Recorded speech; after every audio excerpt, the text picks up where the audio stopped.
السلام عليكم ورحمة الله وبركاته. دلوقتي هنعمل حلويات بكوباية دقيق وبيضة. دلوقتي هقول لكم ايه هنعمل ايه بكوبايه الدقيق والبيضة. اللي داخل عندي على القناة بتاعتي ممكن يعمل له متابعة لو سمحت او ولايك ويشترك. دلوقتي عندنا كوباية دقيق اهي كوباية واحدة بس 100 دقيق وبيضة. ودلوقتي هنشوف هنعمل ايه بالكوبايه دقيق وبيضة. احلى حلويات تاكليها ولا مكلفه ولا اي حاجه، وهي كوبايه الدقيق والبيضة وشويه نشا. دلوقتي هنعمل اهو.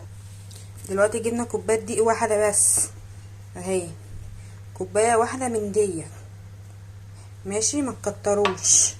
وهنجيب البيضه اهي، هي بيضه واحده بس ماشي كده. كسرنا البيضه مع كوبايه الدقيق ماشي، ونطره نشا اهي، نطره نشا اهي ماشي، نطره يعني ما تكتروش نشا علشان النشا ايه ما تشدش ماشي. النشا دي بتنشف، بتبقى تخلي الحاجه بتطلع حلو كده. حطينا ايه، ركزوا معايا كويس. دلوقتي دي نطره ملح صغيره اهي كده، ايه نطره ملح ايه صغيره، لازم تركزوا معايا كويس. ونقوم ايه دعكين دي كده، نفضل ندعك فيها ماشي اهي، نفضل نخلط هنا. لازم نعملها كويس يا جماعه، والله العظيم هتطلع طعمها جميل، او جربوها ورأيكم.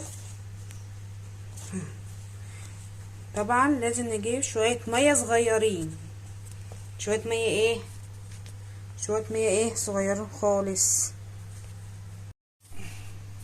نجيب بقى ايه ندعه ميه اهي يا جماعه، شوفوا ندعه ميه صغيره خالص اهي ماشي. وندعك ندعه الماء وندعك، لازم اهي دعكوها حلو. هي سهله جدا ما فيهاش اي حاجه، ندعك وندعك ندعه ميه كل مدى، عشان ايه ما تبقاش سايبه ولا مجمده قوي يعني ايه اهي. دلوقتي احنا عجننا العجينه وهي تفضل كده تخمر 10 دقايق بالظبط، 10 دقايق تسيبها تخمر، وبعد كده هنفردها ماشي. دلوقتي هنسيبها تخمر 10 دقايق. دلوقتي شوفوا دي كده خمرت. دلوقتي ايه لازم نجيب قطاعه او اي حاجه نضيفه عشان نقطع عليها. لازم نجيب ايه قطاعه او اي حاجه نضيفه عشان نقطع عليها، وعشان نفرد عليه لازم نفردها كويس. ودلوقتي هنوريكم احنا بنفردها ماشي. دلوقتي احنا بنفردها لازم ندعي زيت او سمنه بلدي عشان ما تلزق، ونفضل نفرد فيها. افردوا يعني ما تخافوش اهو كده، هنفضل نفرد فيها كده كده. دلوقتي احنا قطعناها كده تقطعها كده، هنقوم بقى مقطعينها كده اهي. شكله في الزيت اهو ماشي، ده شكله ايه في الزيت ماشي. بعد كده ايه دي بعد الزيت اهو، ده العسل، ده الشربات بتاعه. بعد كده بقى هنطلعه اهو الدور التاني اهو يا جماعه. واخدين كده الدور التاني، نقوم بقى شايلينه وحاطين هنا، نقلب كده في العسل اللي هو الشربات بتاعنا. كله عارف طبعا الشربات بيتعمل ازاي ماشي اهو. جميله شكل البقلاوه كده، هي يعني اعتبرها زي البقلاوه كده ماشي. دي كده بعد ما خلصنا شغل طعمها جميل قوي قوي قوي اهي، جميله مقرمشه وجميله.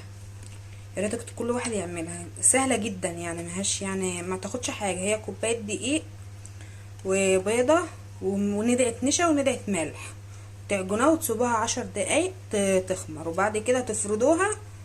لو ما عندكش خبازه فردوها بايدكم عادي، وبعد كده بعد ما تفردوها تقطعوها بقطع، ما عندكوش قطع بالسكينه وتقطعها مربعات كده اهو في الاخر، وتحطها في زيت. الزيت يسخن والشربات يبقى ساقع، وتقوموا حاطين البتاع في الزيت اهي، حلويات اهي. بعدين تشيلوها تحطها في الشربات وهو ساقع اهي. ده اخر اهي، ده اخر النتيجه اهي. وريتكم تدوقوها وتشوفوا طعمها ايه، وتكتبوا لي في التعليقات.